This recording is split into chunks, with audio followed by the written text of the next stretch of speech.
Thank you so much for joining us for our song and story this morning. It's a rainy day here in North Carolina, and we are spending some time inside. We've got a couple books and a song for you today. We hope you enjoy.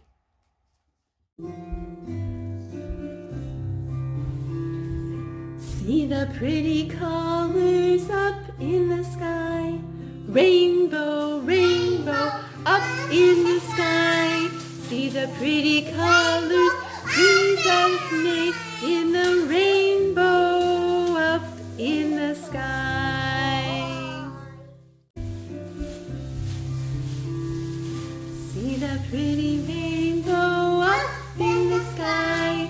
Rainbow, rainbow, up in the sky.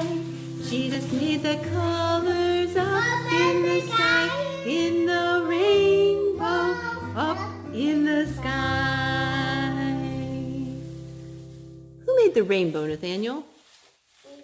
Jesus did. And he promised, he said, I put my bow in the clouds, and when you see it, you can know that I will always take care of you. That's a special promise, isn't it? Yeah. Good morning. Hey, buddy. Are you ready for your book? Taller and shorter. Yeah, this one's for you. Frog is taller than mouse, but shorter than duck. Quack, quack. Meerkat is taller than duck, but shorter than fox. Penguin is taller than fox, but shorter than panda.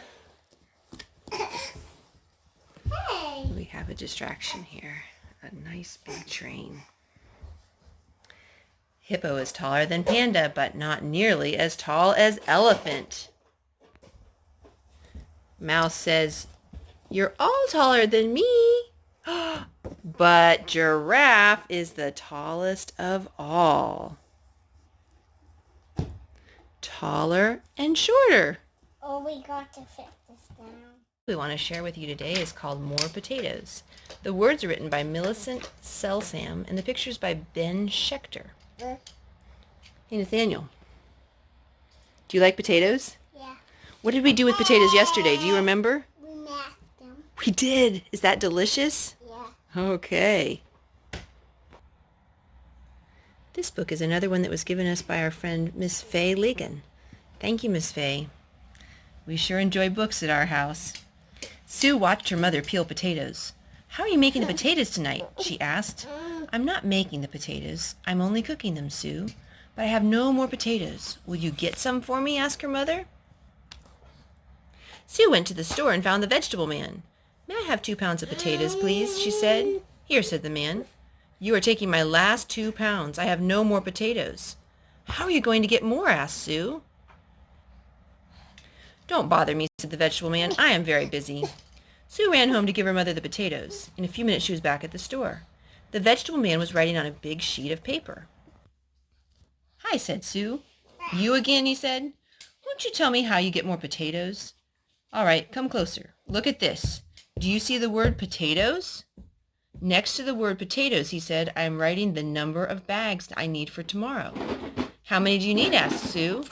10 bags, said the man. That's 500 pounds, said the vegetable man. That means their bags are 50 pounds each, Nathaniel. Yeah. That's a lot of potatoes. That's a lot of potatoes, said Sue. Where did they come from?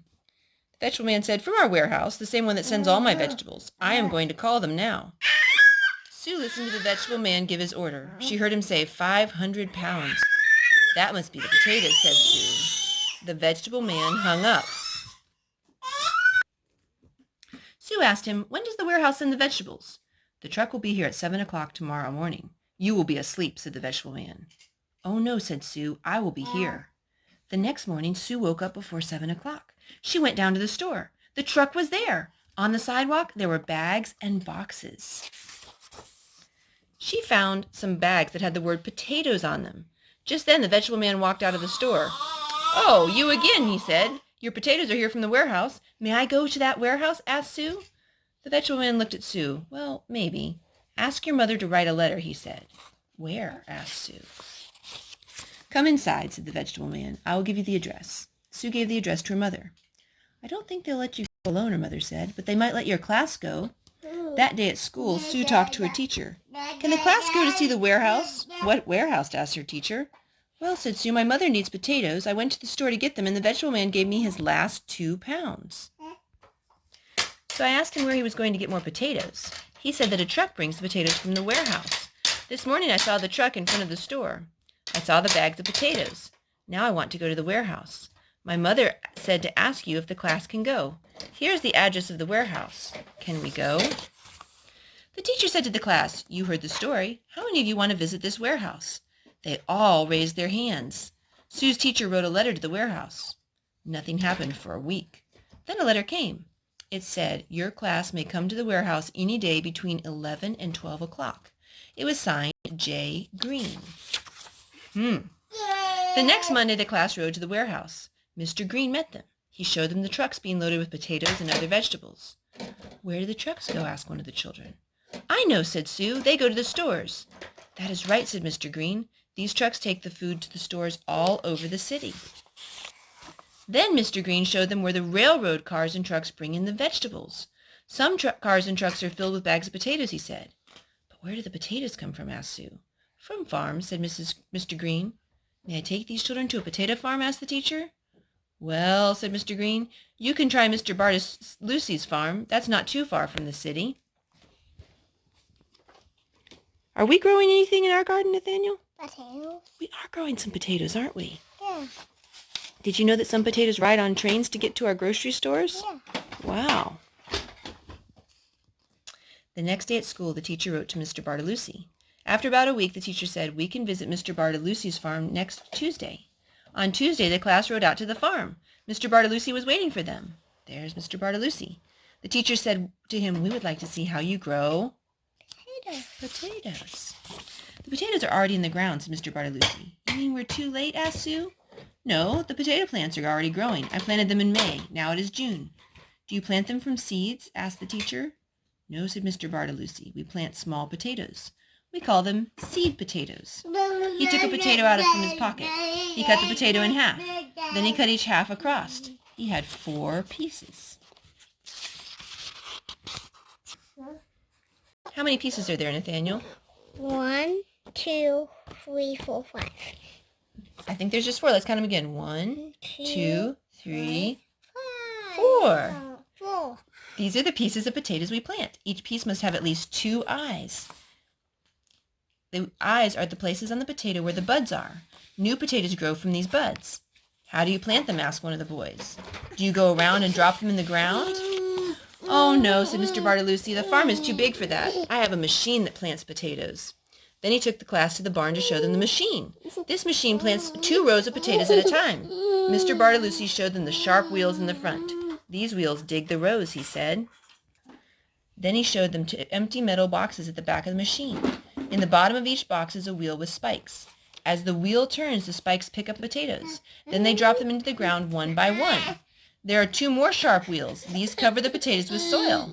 Do you want to see what potato plants look like now? Asked Mr. Bartolucci. Then follow me. I'm sorry. Hey, Doodlebug. The class followed Mr. Bartolucci to his fields. As far as they could see, there were rows of green plants. There were white flowers on the plants. I see the plants, said Sue, but where are the potatoes? Where do you think the potatoes are, Nathaniel? I think you might be right. Let's check and see. Mr. Bartolucci took a shovel and dug under one plant. Then he lifted the whole plant out of the earth. Now find the potatoes, he said. They all looked. Then Sue saw them. They were small, but they were there. They were on the part of the plant that had been growing under the ground. How small they are, said Sue. They will go bigger all through the summer, said Mr. Bartolucci. You can still see the seed potato that we planted. Who digs up the potatoes when they are ready? Asked one of the boys.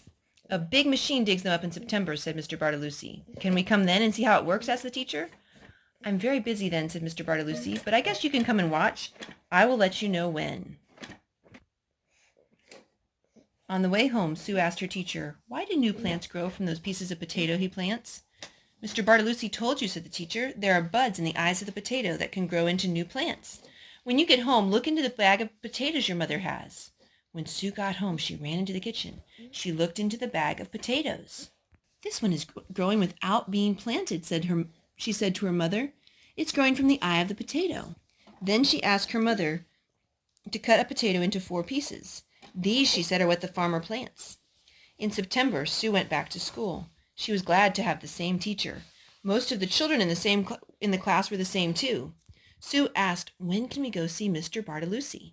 I'm digging up a potato. You're digging up a potato? What color is it? It's stale. Oh, I think it's a red potato. Is it a red potato? If not.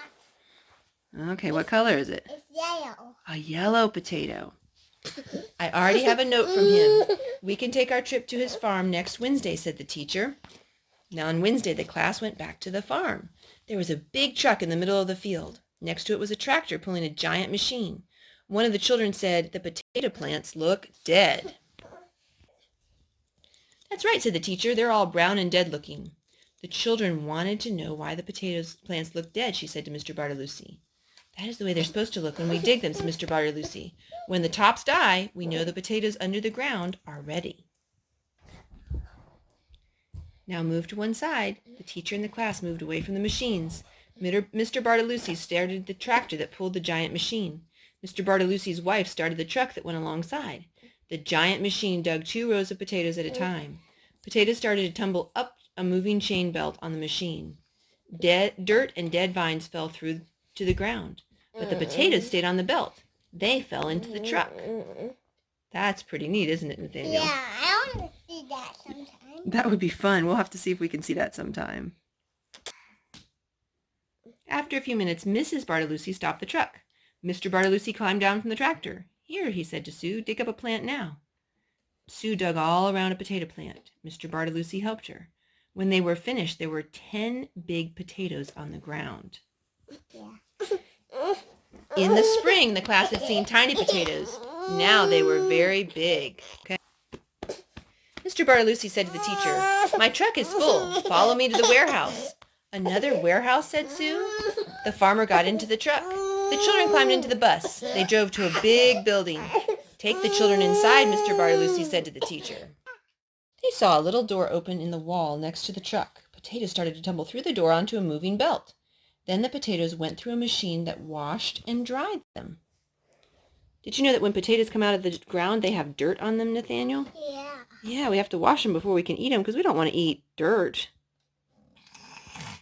That's yucky. Yeah. Well, dig up another potato. Then they rolled down another belt. At the end, they fell into big bags. "What happens to those bags?" asked the teacher. The man near the bag said, "They go on a truck." "I know where they go then," Sue said. They go to another warehouse, then onto another truck, then they go to the store, and that is how the store gets more potatoes. More potatoes. Thank you so much for watching with us today. We hope you enjoyed our song and story. We'll see you next time. Goodbye, goodbye, goodbye. Goodbye, goodbye, goodbye. Come back again, we'll see you soon.